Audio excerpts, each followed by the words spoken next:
बिस्मिल्लाहिर्रहमानिर्रहीम। देवर भाग भाग कर मेरे सारे काम करता, मैं भी इसको राज़ी रखती। एक रोज़ कपड़े इस्त्री करने का बोला तो कहने लगा, भाभी टैक्स लगेगा और फाइल भी जमा करवाना पड़ेगी। मैंने सोचा रात हो गई, देख लूँगी। रात हुई तो होश उड़ गए। देवर इस्त्री शुदा कपड़े अलमारी में लटकाते हुए बोला, चले भाभी, अब ये कहाँ लेके जा रहे हो, छोड़ो मुझे। मैं अपने बाजू छुड़ाते चला रही थी, लेकिन इसने मेरी बात ही ना सुनी। जुनेद, खुदा का खौफ करो, तुम्हारे भाई को पता चल गया तो क्या सोचेगा तुम्हारे बारे में। मैंने अपने देवर को अपने शोहर का खौफ दिलाना चाहा, लेकिन इसके सर पर तो जुनून सवार था। इसने मेरी एक न सुनी। वो मुझे बाजू से खींचता आगे बढ़ रहा था। मैं अपना पूरा जोर लगा रही थी, लेकिन खुद को छुड़ा नहीं पा रही थी। जुनेद, छोड़ दो मुझे, अल्लाह का वास्ता है। मैं मिन्नतें कर रही थी, लेकिन इसे मुझ पर जरा रहम नहीं आया। वो मुझे खींच कर कमरे की जानिब ले जा रहा था। खौफ से मेरा पूरा जिस्म कांप रहा था, दिल धक धक कर रहा था। आज तो मेरा शोहर भी घर नहीं था। और फिर मेरे देवर ने मुझे कमरे में धकेल दिया और दरवाज़ा बंद कर दिया।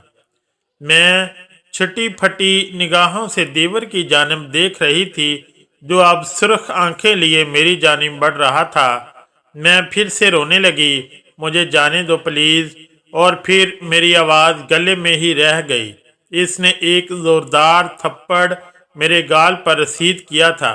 मैं तो हक्का बक्का रह गई थी।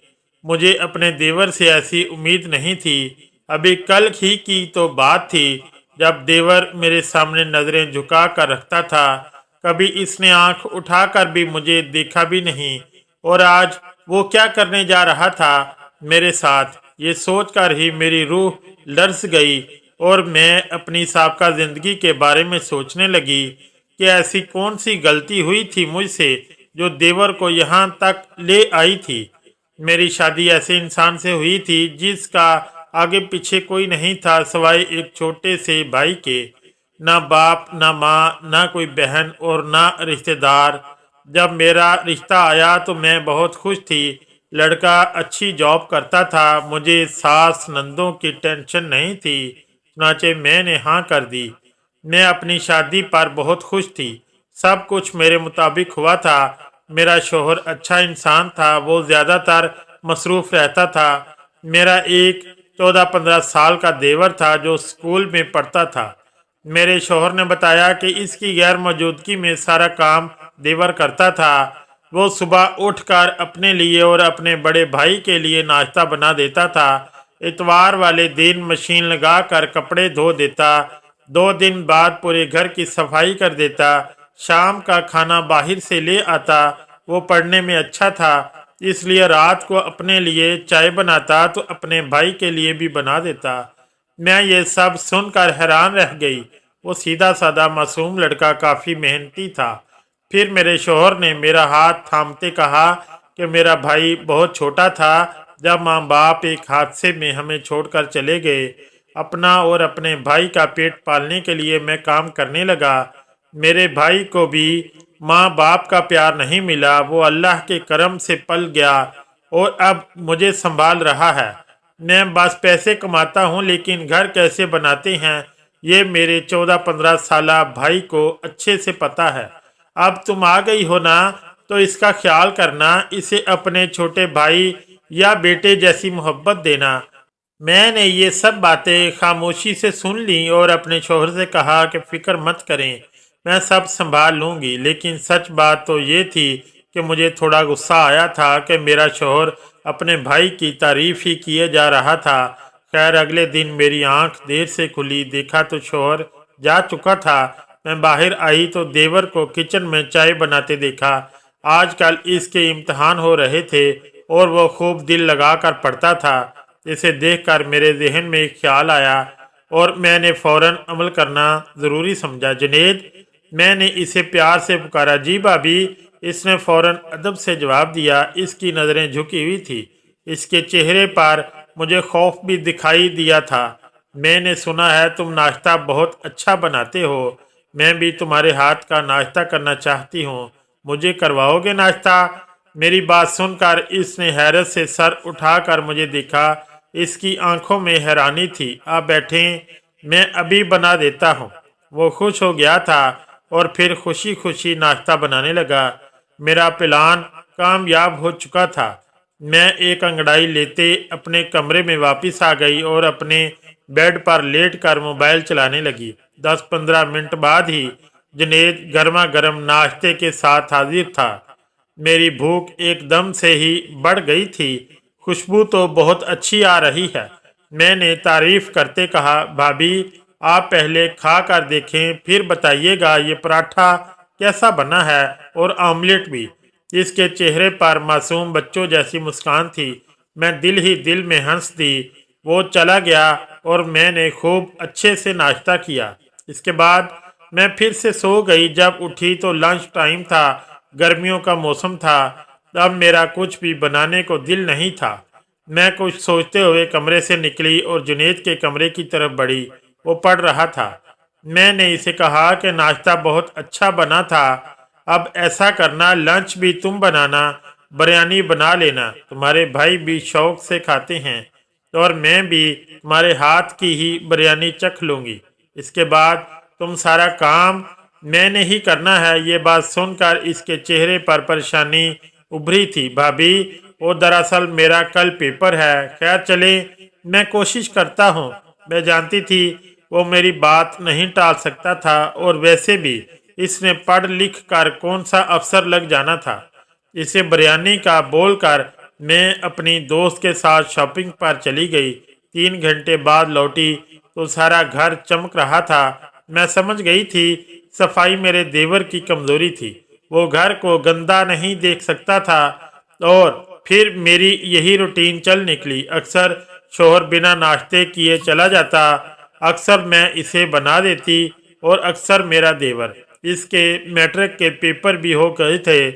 अब वो फ्री होता तो सारा घर का काम भी कर देता था, क्योंकि मैं तो नाश्ते के बाद फौरन सो जाती थी और उठकर अपने कमरे की सफाई कर लेती थी। शाम का खाना भी देवर बनाता, और शोहर के आने पर मैं रोटी बना लेती और चाय कभी, जिससे शोहर को लगता सारा काम मैं करती हूँ।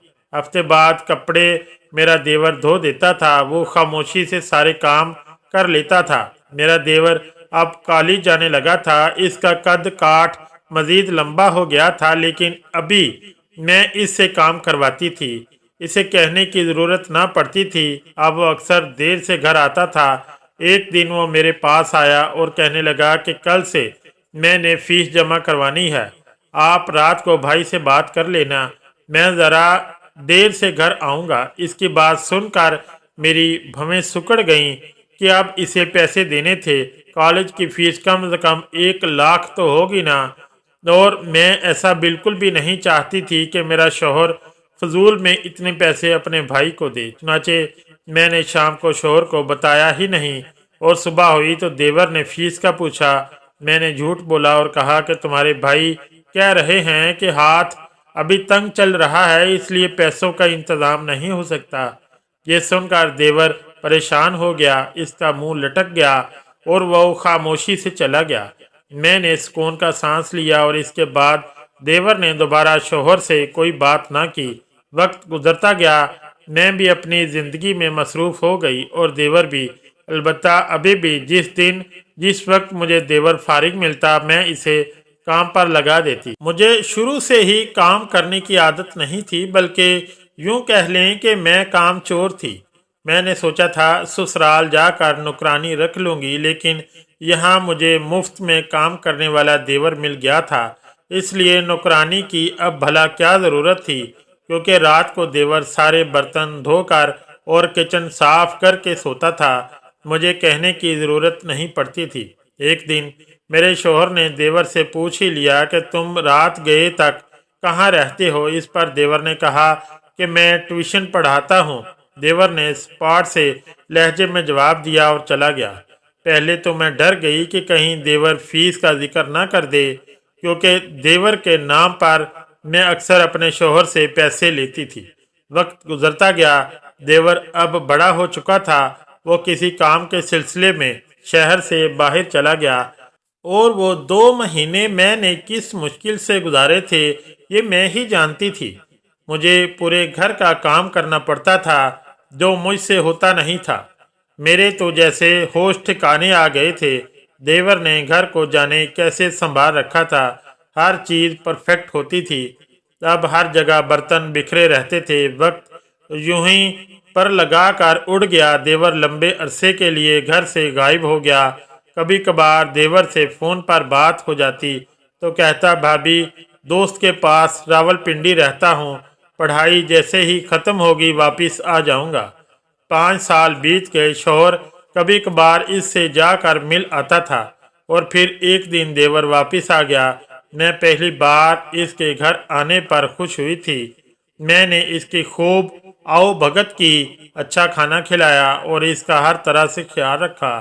देवर भी बहुत खुश नजर आ रहा था। वो पहले से काफी निखर गया था। शाम हुई तो मैंने देखा देवर अपने कपड़े इस्त्री कर रहा था। मैंने इसे कहा कि मेरी तबीयत ठीक नहीं है, आज तुम अपने भाई के भी कपड़े इस्त्री कर दो। देवर ने ये बात सुनी और कहा कि भाभी इस काम का टैक्स लगेगा और फाइल भी जमा करवानी होगी। जिसकी बात सुनकर मैं हंस दी। मुझे लगा मजाक कर रहा है। चुनाचे मैंने कहा कि ठीक है, मैं टैक्स अदा कर दूंगी। देवर ने सारे कपड़े इस्त्री कर दिए और फिर जैसे ही शाम हुई तो मुझे अंदाज़ा नहीं था ये मेरी ज़िंदगी की सबसे खौफनाक रात बनने वाली थी।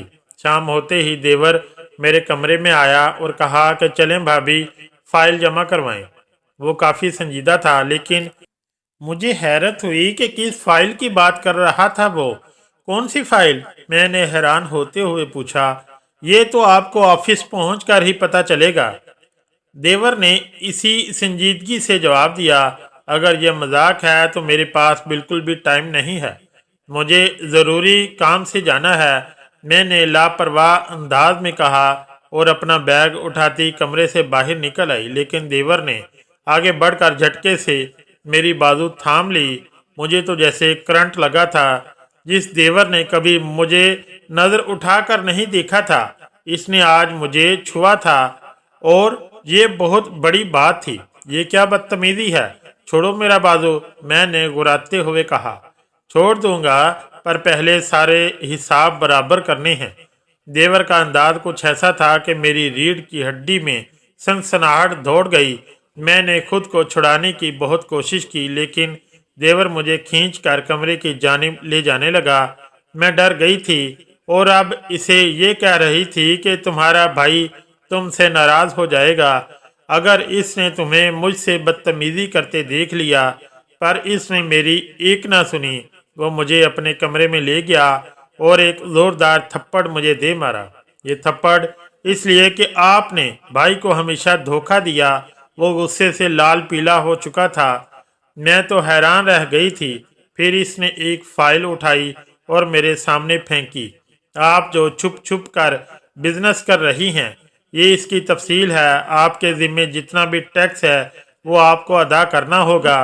वो क्या बोल रहा था मुझे कुछ समझ ना आया। और ये देखें, मैं एक इनकम टैक्स ऑफिसर हूँ। जानता हूँ आप गलत कामों में मुलव्वस हैं, लेकिन इससे पहले कि इनकम टैक्स वाले आपको लेकर जाएं, खामोशी से टैक्स अदा कर दें। इसने अपना कार्ड मेरे सामने किया और मैं हैरान रह गई। वो वाकई ऑफिसर बन चुका था। इतना लंबा अरसा वो घर से इसीलिए गायब था कि वो ट्रेनिंग पर गया हुआ था।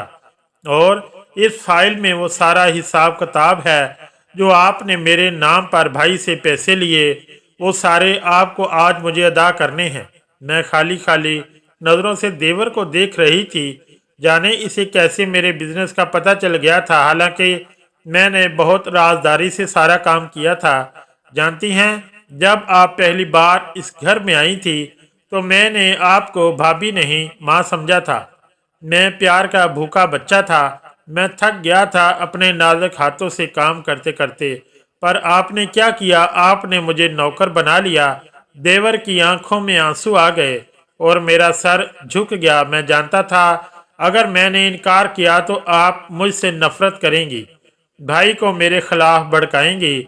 इसीलिए मैं खामोशी से आपकी हर बात मानता गया। ये कैसा आईना दिखा रहा था वो आज मुझे। मैं तो जैसे जमीन में गड़ गई थी। आप चाहती तो नौकरानी रख लेती, पर नहीं, आपको मुफ्त में सब मिल रहा था। खैर, ये वक्त इन बातों का नहीं है। मेरे ऑफिस वालों ने ये फाइल मुझे दी है। वो आपको गिरफ्तार करना चाहते थे। मैंने इनकी मिन्नतें की कि मैं आपको मना करूंगा, क्योंकि मैं नहीं चाहता आपकी वजह से मेरे भाई की बदनामी हो। और ये सुनते ही मैं फूट फूट कर रो दी। जाने क्यों मैं पत्थर दिल बन गई थी। मेरे अंदर लालच आ गया था। मैंने अपनी दोस्त के कहने पर शोहर से छुपकर बिजनेस शुरू कर लिया, लेकिन मैं जानती थी ये गलत काम था, पर लालच ने मुझे अंधा कर दिया था। अब वक्त यही था कि मैं तौबा करती, अपने देवर से भी माफ़ी मांग लेती और सारे पैसे इसे दे देती। चुनाचे मैंने ऐसा ही किया। सारा हराम का पैसा इनकम टैक्स वालों को दे दिया। देवर से माफ़ी मांगी। देवर का ये एहसान काफ़ी था कि इसने शोहर के सामने मेरी इज्जत रखी थी, और फिर इस दिन मैं सुधर गई। पैसा तो आनी जानी चीज़ थी।